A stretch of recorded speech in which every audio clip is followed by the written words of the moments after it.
그러니까 신앙이란 무엇이냐?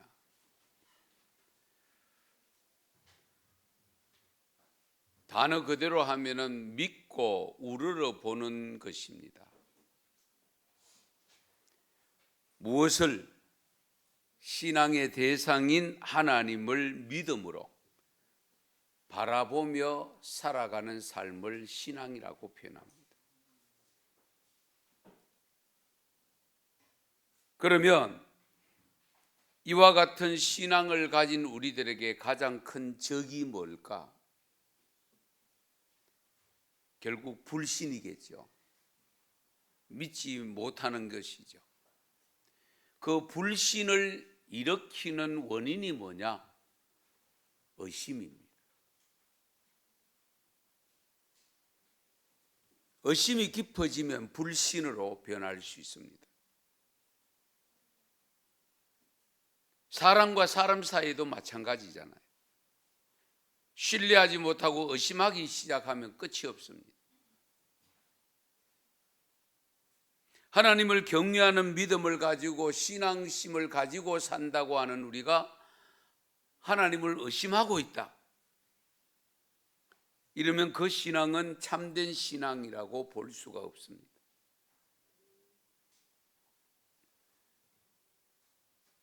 하나님을 믿는 신앙함에 있어서 우리가 가장 조심해야 될 것이 의심과 불신과 두려움입니다.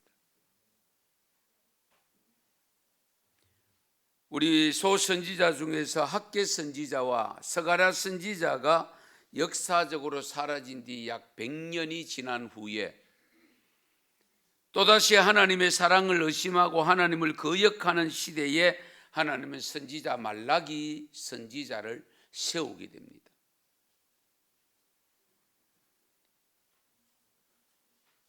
그래서 이스라엘 백성들의 의심과 불신을 지적하면서 회개를 촉구하고 있는 내용이 말라기 있습니다.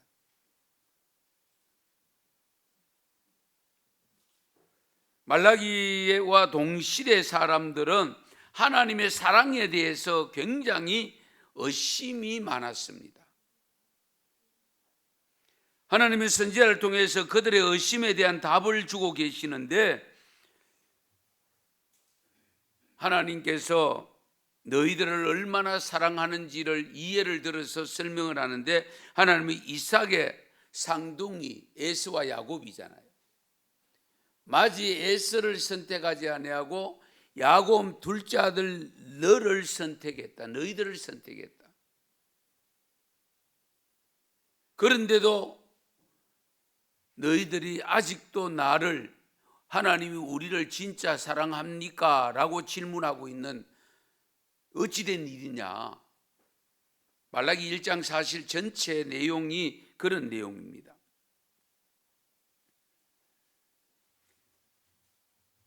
그래서 오늘 말라기 1장 2절에 보면 백성들이 하나님께 의심의 질문을 합니다.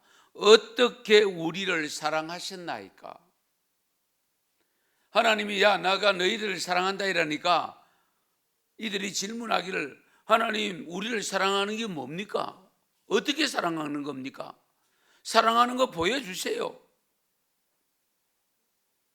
그러니까 이제 에서의 족속이 에돔 족속이잖아요.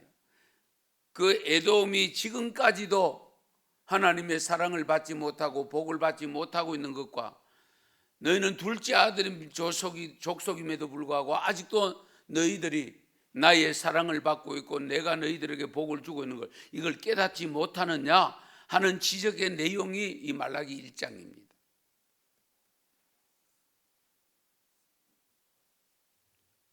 하나님이 나를 사랑하시는지 혹시 의심하고 계시는 분이 있습니까? 심판의 자리에 있어야 할 마땅한 우리가 찬양과 기도와 말씀으로 예배를 드리는 이 자리에 나와 있다는 것만 하더라도 하나님의 사랑받은 것 아니겠습니까? 하나님의 은혜 받은 것이 아니면 이렇게 나와서 이 자리에서 우리가 감히 그분 앞에 하나님을 찬양하고 영광 돌릴 수 있는 예배를 드릴 수 없습니다.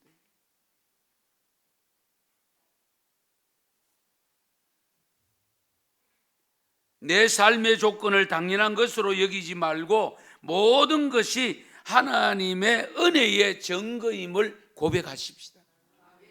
하나님의 사랑임을 고백하십시다.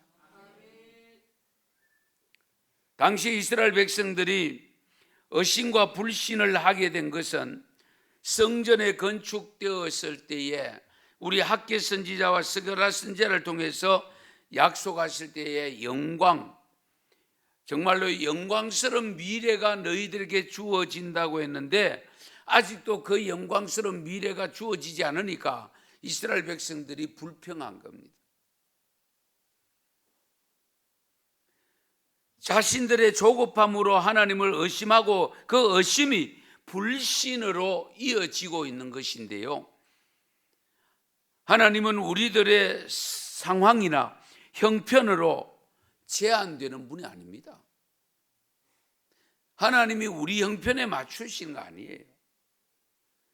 당신의 뜻을 두고 우리를 거기에 맞추어서 살아갈 수 있도록 하시고 있는데 우리는 자꾸 내게 하나님을 맞추려고 합니다.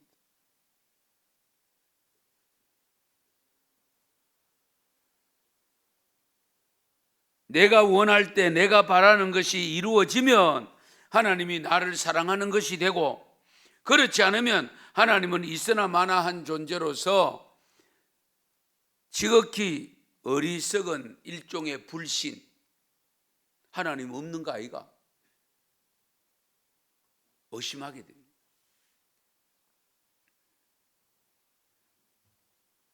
세상의 아들과 종도 아버지와 주인을 공경하고 두려워하는데 제사장들은 자신들의 아버지라고 부르는 주인 되신 하나님을 멸시했습니다. 인간 총독도 받지 않을 선물, 드릴 수 없는 선물을 감히 하나님 앞에 드려놓고도 자기들은 잘한다고 착각하고 있는,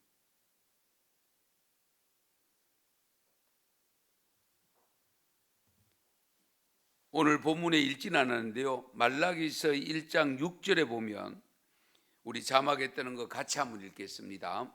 내 이름을 멸시하는 제사장들아, 나 만군의 여호와가 너희에게 이르기를 아들은 그 아버지를, 종은 그 주인을 공경하나니 내가 아버지일진데 나를 공경함이 어디 있느냐?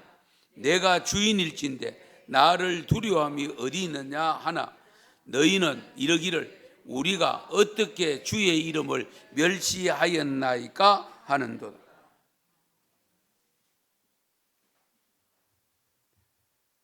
하나님께 바라는 것만 많고 하나님이 나에게 요구하시는 것에 대해서는 별로 관심 없습니다. 이런 경우가 얼마든지 있을 수 있습니다. 하나님께 제사하는 성전에 기쁨과 감격 대신에 실정이 나고 짜증만 가득한 모습들,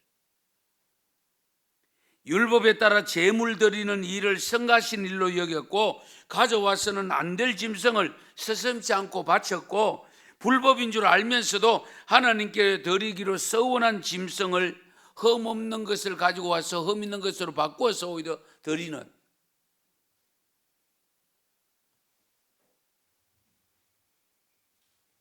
양심의 가책도 없이 그냥 구색만 갖추어서 드리는 제사 의식으로 우리는 다 드렸다 라고 있는 이 제사장들과 유대 백성들을 향하여 하나님이 지적한 내용입니다. 이런 모습 속에서 오늘 우리들의 예배는 과연 어떻게 받아주실 것인가 깊이 헤아려 보셔야 됩니다. 우리의 예배는 이 소선지자들 시대에 이스라엘 백성들이 하나님 앞에 잘못된 예배를 드렸던 그 모습이 우리에게는 없는가? 우리의 예배를 보시고는 우리 하나님께서 뭐라고 말씀하실까?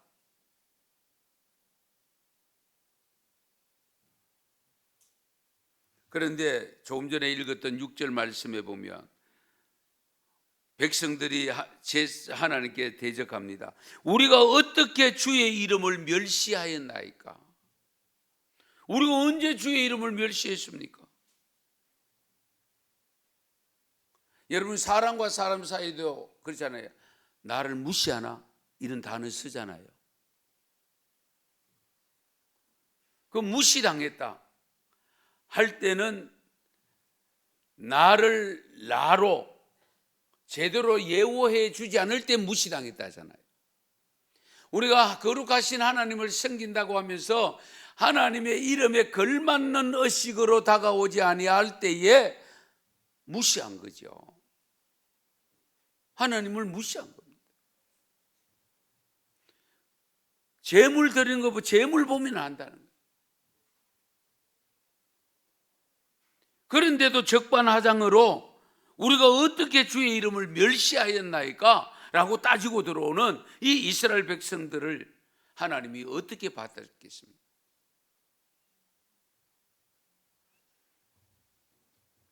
아마 하나님도 기가 차서 말을 하지 못하실 거예요. 그래서 하나님은 7절 이하에서 구체적으로 잘못된 제사를 지적하고 있는데, 제단에 더러운 떡을 드렸고요, 눈먼 희생 제물을 드렸고요, 병든 것을 드렸다고 8절에 지적합니다. 내 기분에 맞으면 하나님이 계시는 것 같고 하나님이 나를 사랑하시는 것으로 믿다가도 내 기분에 맞지 않으면, 내가 원하는 대로 되지 않으면 하나님의 사랑이 없는 것 같고 하나님이 안 계시는 것처럼 느껴지는 경우는 없는지요? 의심과 불신은 사탄이 가져다 주는 마음입니다. 우리의 믿음을 흔들어 놓으려고 사용하는 기호식품입니다. 우리가 하나님을 의심하고 불신하기를 기다리고 있는 것이 사탄이잖아요. 사탄의 기호식품은 우리가 먹으면 절대로 안 됩니다. 성경 인물 중에서 의심하면 생각나는 사람 있죠? 누구죠? 도마. 예수님의 12제자 도마. 그런데 성경을 읽어보면 도마만 의심한 게 아니에요. 베드로도 엄청 의심을 많이 했어요. 오늘 요한복음 20장 내용이 도마의 의심 사건을 기록해 놓은 겁니다. 사실은 예수님이 예루살렘에 십자가를 지기 전에 올라가셨잖아요. 십자가를 지기 위해서 올라가셨는데 그 올라가시기 전에 분명히 제자들에게 예수님께서 여러 번에 걸쳐서 하신 말씀이 있습니다. 무슨 말씀인가 하니까 마태복음 16장 21절에 보면요, 이 제일 첫 번째로 일러주신 말씀인데, 예루살렘에 올라가서 장로들과 대제사장들과 서기관들의 많은 고난을 받고 죽임을 당한다. 그리고 제3일에 살아나야 할 것을 제자들에게 비로소 일러주셨다고 했어요. 이게 첫 번째로 공식적으로 일러주신 내용입니다. 그런데 마태복음 20장에 가면 18절 19절에 보면 세 번째로 일러주신 말씀이 또 나옵니다. 대제사장들과 서기관들의 넘겨짐에 그들이 죽이기로 결의하고 이방인들에게 넘겨주어 그를 조롱하며 채찍질하며 십자가에 못 박게 할 것이나 제3일에 살아나리라.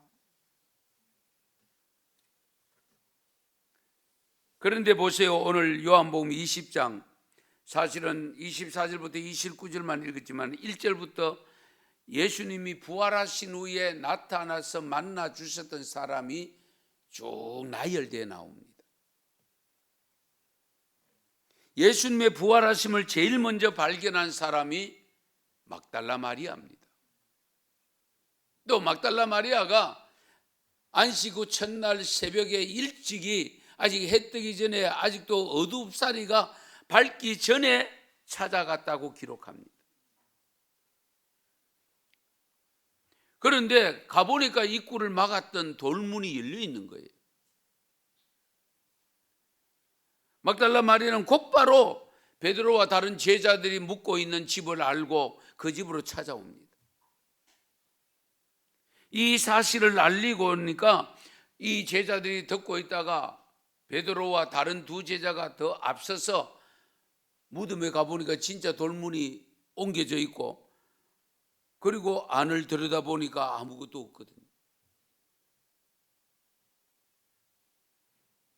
세마포만 놓여 있고 머리를 샀던 것이 세마포 곁에 놓여 있더라고 기록합니다. 그런데 중요한 것은 그 9절에 보면 그들은 성경에 그가 죽은 자 가운데서 다시 살아나야 하리라 하신 말씀을 아직 알지 못하더라.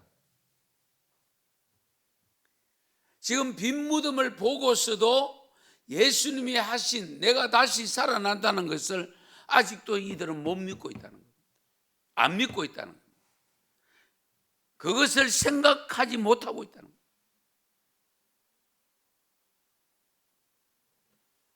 이때 막달라 마리아도 제자들이 무덤을 쫓아가는 걸 보고 뒤따라왔습니다. 그런데 제자들은 무덤을 들여다보고는 가버렸어요. 그때 막달라 마리아는 무덤 밖에서 엉엉 울고 있습니다. 울다가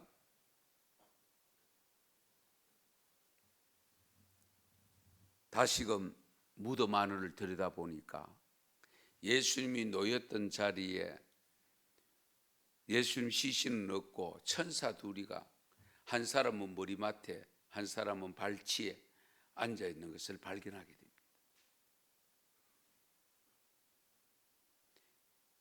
그때의 천사들이 이 막달라 마리아에게 여자여 어찌하여 우느냐? 그러니까 마리아가 사람들이 내 주님을 우리 주님을 옮겨다가 어디 두었는지 내가 알지 못하기 때문입니다.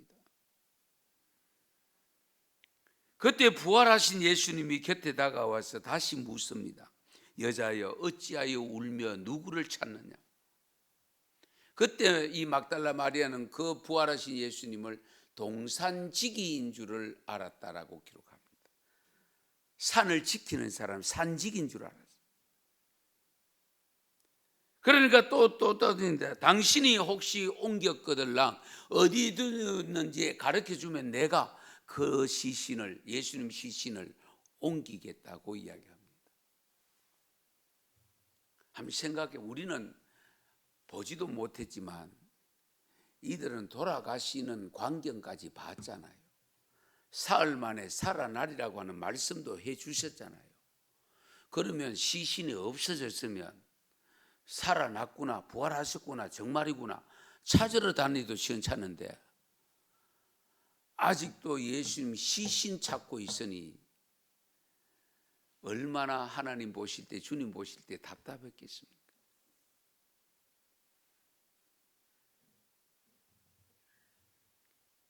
이때까지도 막달라 마리아는 예수님이 다시 사셨다는 것을 인식을 못합니다. 그런데 예수님이 마리아야, 듣던 음성인데 이름을 부르는 순간에 인지를 합니다. 그러니까 마리아가 라보니 선생님 그러면서 예수님인 줄 알고 곁으로 다가가려고 하니까 잠깐, 나는 아직 하나님 곁으로 가지 않았어. 나를 건드리지 말라고 합니다. 그러면서 이 사실을 빨리 내 형제들에게 알려주라. 그래서 막달라 마리아는 곧바로 또 제자들이 있는 곳으로 달려가서 내가 주님을 보았습니다. 주님께서 이렇게 말씀하셨습니다 라고 가서 전달한 거예요. 시간이 지나서 그날 저녁 때에 부활하신 예수님이 제자들은 두려워서 문을 걸어 잠그고 안에 모여 있는 그곳에 바로 들어갔습니다. 누가 문 열어주는 사람 없어요. 녹화한 적도 없고. 그런데 예수님이 곧바로 들어갔어요. 그러니까 제자들이 얼마나 놀랐겠습니까? 한번 생각해 보세요. 상상을 해보세요. 불안하고 두려워하면서 벌벌 떨고 있었는데 예수님이 나타나셨으니까 더더욱 놀랄 일이니까 예수님께서 제자들에게 일성으로 들려준 음성이 너희에게 평강이 있을지어다. 평강이 있을지어다. 그러면서 숨을 내쉬면서 성령을 받아라 라고 말씀합니다. 사실 믿음이 없으면 불안하고 두려울 수밖에 없습니다. 직접 확인이 안 되면 의심할 수밖에 없습니다. 참으로 안타까운 모습이지만은 이런 모습이 오늘 우리들에게는 없는가? 나에게는 없는가?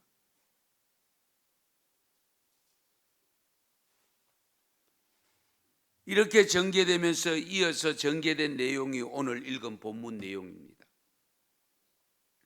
예수님이 제자들이 있는 곳에 오셨을 때 무슨 일인지 몰라도 도마가 그 자리에 없었어요. 뭐하러 갔는지는 모르지만, 그런데 예수님이 이 제자들에게 나타나셨다가 곧바로 나가시고 난 다음에 도마가 들어왔어요. 이 도마가 들어오자마자 제자들이 이구동성으로 우리는 주님을 보았다. 그러면 우리 정도 되면 정말이가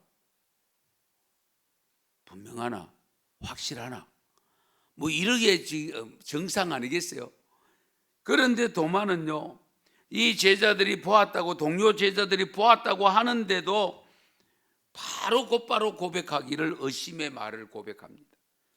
내가 그의 손에 못자국을 보며 내 손가락을 그 못자국에 넣으며 내 손가락을 옆구리에 창자국에 넣어보지 않고는 내가 못 믿겠다.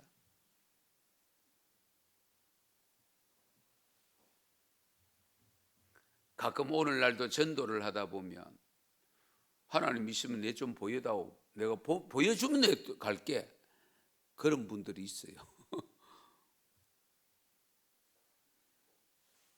그런데 이 일이 있고 난 다음에 성경에 보면 8일이 지납니다. 8회가 지난 날에 다시 예수님이 제자들이 있는 곳에 오십니다. 그때는 도마가 같이 있었습니다. 그런데 그때도 두 번째도 제자들에게 왔을 때에 예수님께서 일성으로 일러주신 말씀이 너희에게 평강이 있을지어다. 그건 무엇을 의미합니까? 그만큼 이 제자들은 지금 두려움에 휩싸여 있다. 불안해합니다. 오히려 예수님이 정말 말씀대로 사흘 만에 부활해서 살아나셨다는데 어디 갔었는가 하고 찾아다니든지 아니면은 동네방네 다니면서 전하든지 해야 되는데 아직도 문을 걸어 잠궈놓고 자기들끼리 뭐 어떡하겠다는 겁니까? 그런데도 예수님은 그런 제자들에게 또 다시 들어가서 너희에게 평강이 있을지어다. 그리고는 곧바로 도마가 의심했다는 것을 이미 예수님은 알고 있었습니다. 그래서 내 손가락을 이리 내밀어 내 손 만져봐라. 내 옆구리에 넣어봐라. 그리하여 믿음 없는 자가 되지 말고 믿는 자가 되라. 믿음 없는 자가 되지 말고 믿는 자가 되라. 의심하지 말고 믿어라. 그 말씀이에요. 예.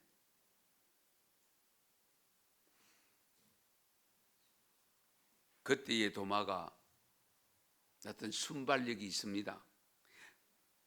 나의 주님이시여 나의 하나님이십니다.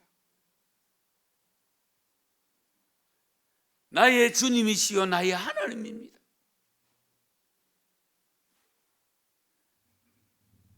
그때에 예수님께서 도마에게 너는 나를 본고로 믿느냐 보지 못하고 믿는 자가 어때요? 복되도다. 너는 보고 확인하고서야 이제 믿느냐? 보지 않고 믿는 자가 더 복되도다. 저와 여러분은 본 적이 없습니다. 그럼에도 불구하고 믿습니다. 그러므로 복된 믿음입니다. 복된 삶이죠. 예.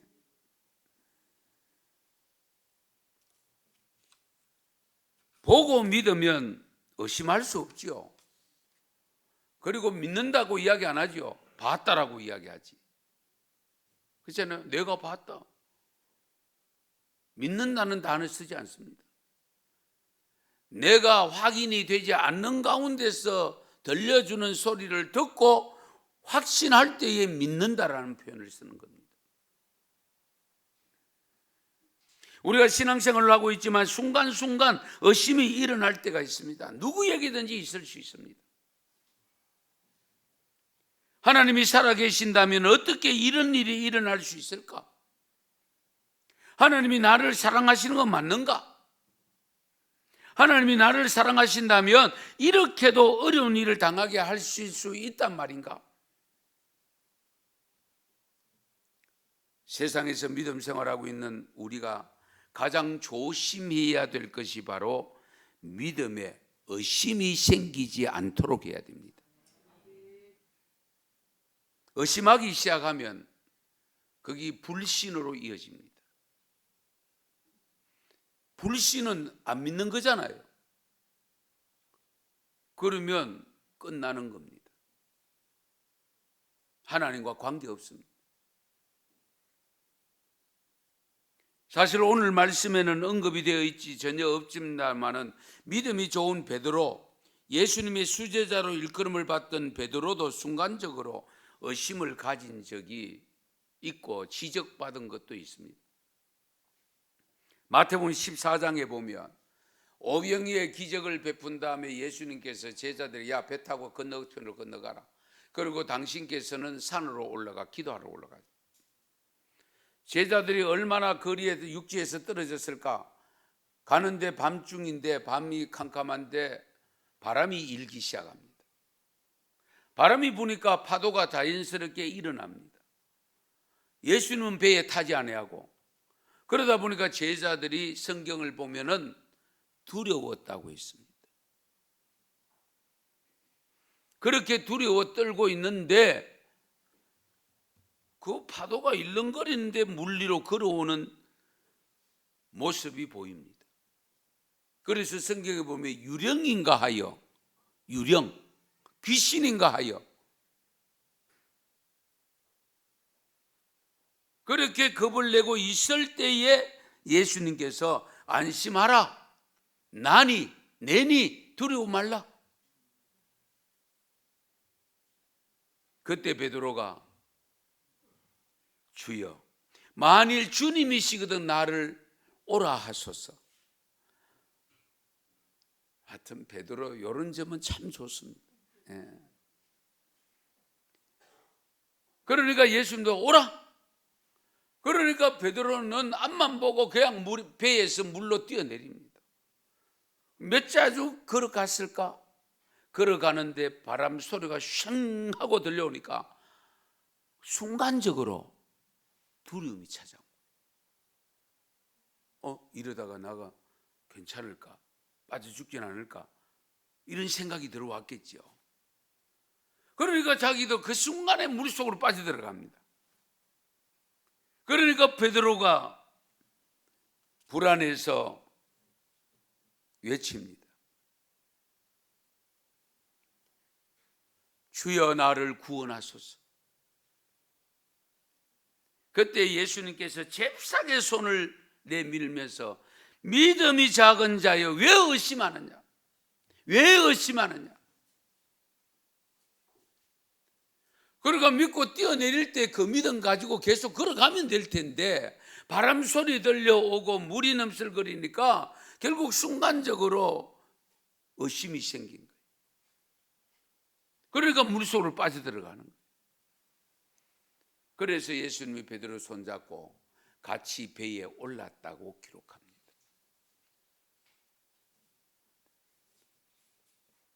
여러분 잘 아시는 대로 사도행전 10장에 보면 이탈리아 백부장 고넬료 사건이 있죠. 이탈리아 백부장을 해서 하나님을 잘 섬겨서 하루에 3번씩 하는 기도를 드리는데 환상으로 보이면서 요바에 있는 베드로에게 사람을 보내서 베드로를 초청하라는 주님 하나님의 음성을 듣고 하인 둘하고 경건한 지원 한 사람을 같이 보냈다라고 기록합니다. 이들이 베드로가 살고 있는 집 앞에 갔을 때에 이들이 그 앞에 도착하기 직전에 베드로가 또 기도하는 시간이 제3시, 6시, 9시입니다. 오전 9시, 12시, 오후 3시 하루 3번씩 유대인들은 기도하는 시간인데 제6시에 12시쯤 되었을 때 베드로가 기도하고 있는데 환상이 보입니다. 하늘 문이 확 열리더니만은 그릇 같기도 하고 보자기 같은 것이 내려오는데 네 귀가 줄이 달려있는 거기 들여다 보니까 레위기에서 먹지 말라고 하는 그런 동물들 공중의 새들이 버글버글합니다. 그런데 하나님께서 야 집어 먹어 잡아 먹어. 베드로가 그거 우리 못 먹는데요. 부정한 건데요. 그걸 3번이나 반복하고 끝나는 지점에 도대체 이 환상이 무슨 환상일까 생각하는데 밖에서 노크 소리가 들리는 거예요. 자기들이 고넬료가 보내서 왔다는 이야기를 베드로에게 하고 베드로가 내려와서 그들을 영접하니까 자초지종 이야기를 해줍니다.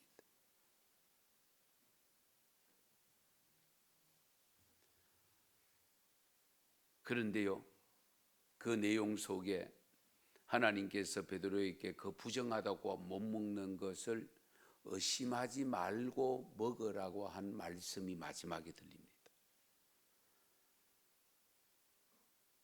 이때까지만 하더라도 베드로도 제자지만은 유대인이기 때문에 이방인들을 상종을 안 했습니다.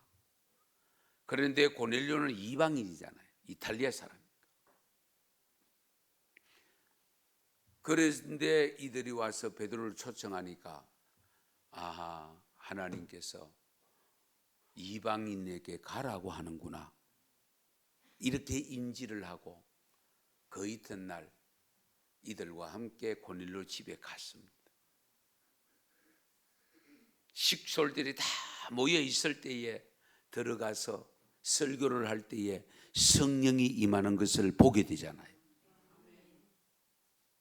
지금까지 자기들은 선민의식을 가지고 살았는데 여기에 일어난 현상, 이 말씀 듣는 중에 성령이 임하는 것을 보고 우리가 이들에게 세례를 베풀지 않을 이유가 없다. 이미 성령 세례 받았는데 물 세례 왜 못 주게 했어요? 그래서 세례까지 베풀잖아요. 우리가 유아 세례를 베푸는 이유 중에 하나가 거기에 유아가 있었다는 내용이 없는데 이 고넬료 온 가족이 다 모여 있다고 했을 때에 그 속에 유아도 있었을 것이라고 하는 것을 생각하고 유아 세례를 허용하고 있는 것 중에 하나입니다. 예.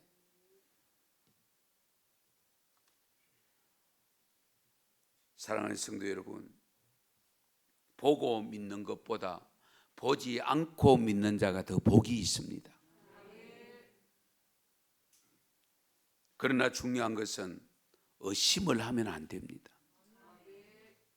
의심하는 믿음으로는 역사를 일으킬 수가 없습니다.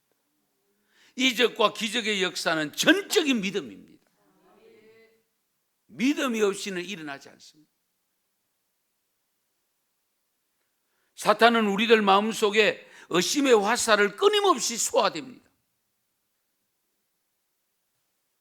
예수님 정도나 되니까 사람들을 그처럼 희생적으로 사랑할 수 있지, 너는 연약한 존재가 아니냐, 이 세상이 얼마나 살기가 각박하냐, 내 것 가지고 다 주고 나면 너는 영락없이 네 굶어 죽는데.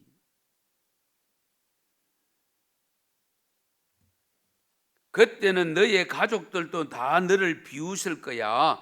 그러니 어느 정도 내 목 챙겨놓고 그때 가서 여유가 생기면 이웃을 생각해도 너의 주님은 충분히 이해해 주실 거야. 그럴듯하게 다가옵니다. 이런 말을 들으면 대부분의 사람들은 맞장구를 칩니다. 맞아, 그렇지.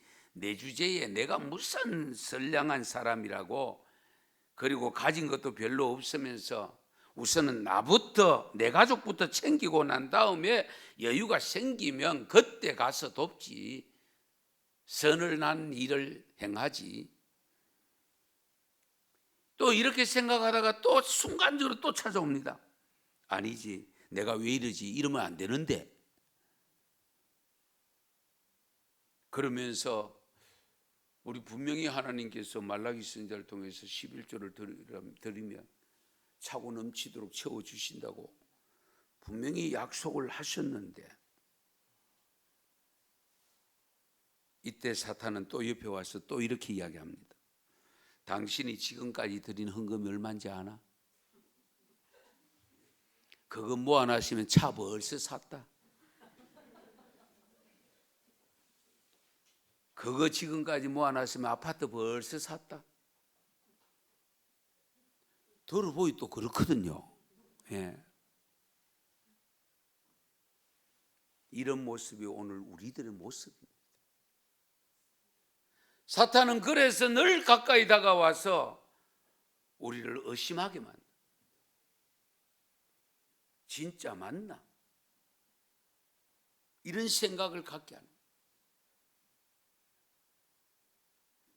성도 여러분, 우리의 믿음이 성장하지 아니하고 성숙하지 못하는 이유들이 여러 가지가 있겠지만은 순간순간 찾아오는 의심과 불신과 두려움 때문입니다.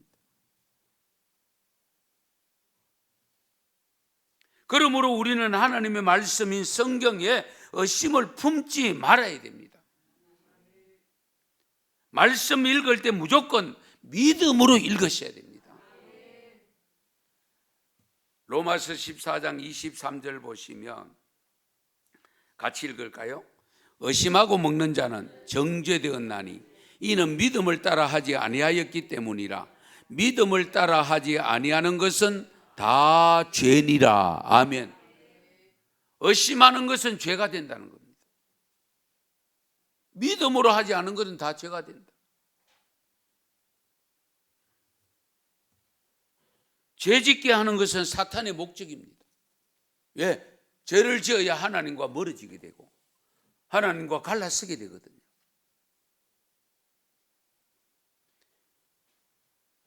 우리가 기도할 때도 의심을 품고 기도하면 안 되잖아요.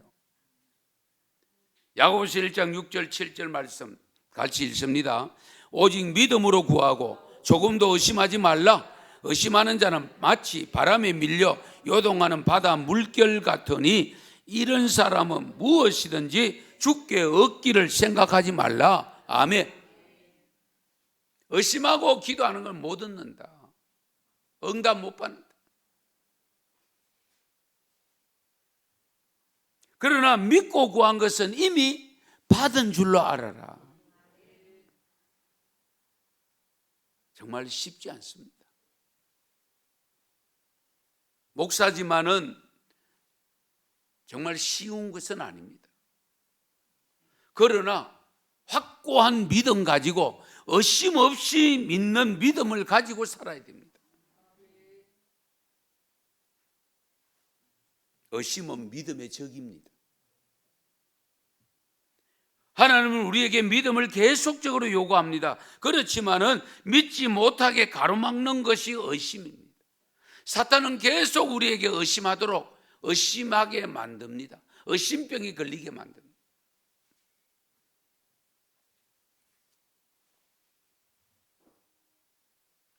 의심은 의심을 낳고 결국 불신을 가져다 줍니다.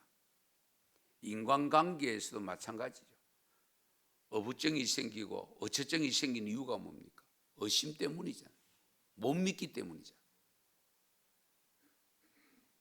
그런데 하물며 우리가 전능하신 하나님을 믿는 믿음인데 의심을 해서는 안 되죠. 우리가 보았듯이 제자들이 일시적으로 의심을 가졌지만은 후에는 다 믿는 자가 다 되었습니다. 누구든지 순간적인 의심은 찾아올 수는 있습니다. 그러나 그걸 극복하셔야 됩니다.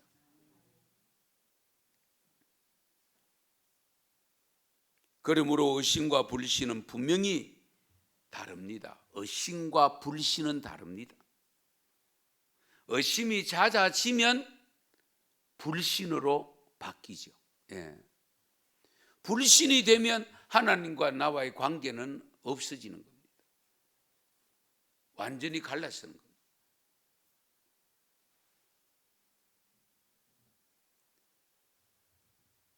우리가 신앙생활을 할 때는 전적으로 믿어야 되고요. 반신반의하는 것이 없어야 됩니다. 뉴질랜드 앤디 폴디라는 여성이 있었는데요. 노력도 하지 아니하고 인생을 되는 대로 살았다고요. 젊은 시절에는 술집 접대부로부터 시작해서 나이가 들어서는 트럭을 운전하면서 억척스럽게 살았다고 합니다. 그런 그녀가 어느 날 갑자기 사막에 꽃을 피우러 간다고 훌쩍 떠나버렸대요. 사람들이 깜짝 놀란 거예요. 남자도 아니고 사하라 사막으로 간다. 사막에 꽃을 피우러 간다. 완전히 이래 되었다고 사람들이 그렇게 얘기해요. 왜? 영문을 모르니까. 그런데 후에 그 트럭 운전하던 것을 내팽개치고 사막에 꽃을 피우러 간다고 떠난 이유가 뭐냐? 그 사이에 예수님을 영접했대요. 예수님을 영접하고 성경을 읽는 중에 이사야 35장 1절의 말씀이 완전히 가슴에 박힌 거예요. 사막이 백합화까지 피어 즐거워하며, 사막이 백합화같이 피어 즐거워한다. 사막에 백합화가 필 수 있다? 꽃이 필 수 있다? 하나님의 말씀이라면 사막에 꽃을 피울 수 있겠구나. 그러고 떠났다는 거예요.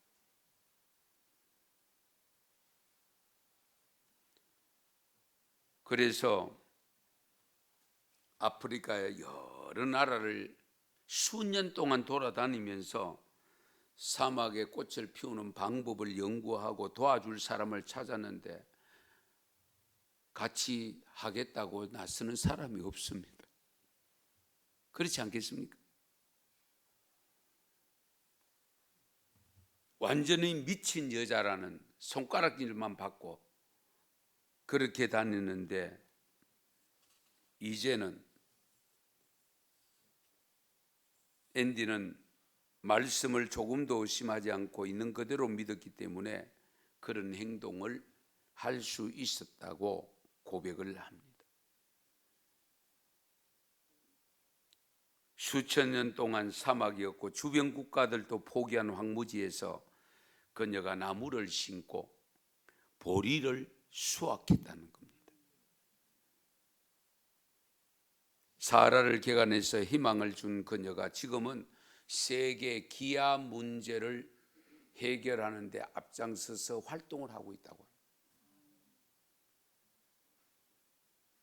이렇듯 우리가 하나님의 말씀을 의심 없이 믿기만 하면 하나님은 능히 우리로 하여금 사막에서도 꽃을 피울 수 있는 방법과 그와 같이 만들어 주십니다. 그게 믿음입니다. 무소부재하신 하나님, 창조주 하나님을 의심없이 믿으십니까? 예수님이 하나님의 아들로서 속죄제물로 오신 것을 의심없이 믿으십니까? 예수 믿으면 제사함 받고 영생을 얻게 됨을 의심없이 믿습니까? 지금은 성령의 시대로서 성령으로 우리 가운데 오셔서 우리와 함께 하심을 의심없이 믿고 있습니까? 성경은 하나님의 말씀으로 어제나 오늘이나 영원토록 변함없으신 하나님의 말씀임을 믿습니까? 천국과 지옥이 있음을 믿습니까? 예수 믿으면 천국, 믿지 않으면 지옥임을 의심없이 믿고 있습니까? 예수님의 재림과 그로 인해서 우리가 다시 살아나는 부활의 영광을 나도 우리도 누린다는 것을 의심없이 믿습니까? 우리에게 요구되는 것은 의심없는 믿음입니다. 이 의심없는 믿음의 방해꾼은 역시 사탄입니다. 사탄의 기호식품인 의심과 불신과 두려움에서 벗어나서 오직 하나님을 100% 전적으로 믿는 믿음 안에서 하나님의 이적과 기적을 경험하시고 그런 가운데서 구원받은 성도로 하나님을 믿는 믿음에서 떠나는 일이 사회, 신앙, 여기 세상에 살 때 어떤 어려움이 있다 할지라도 주님을 떠나는 일 없이 주님만 바라보고 살아가시기를 축원합니다. 축복합니다. 기도드리겠습니다.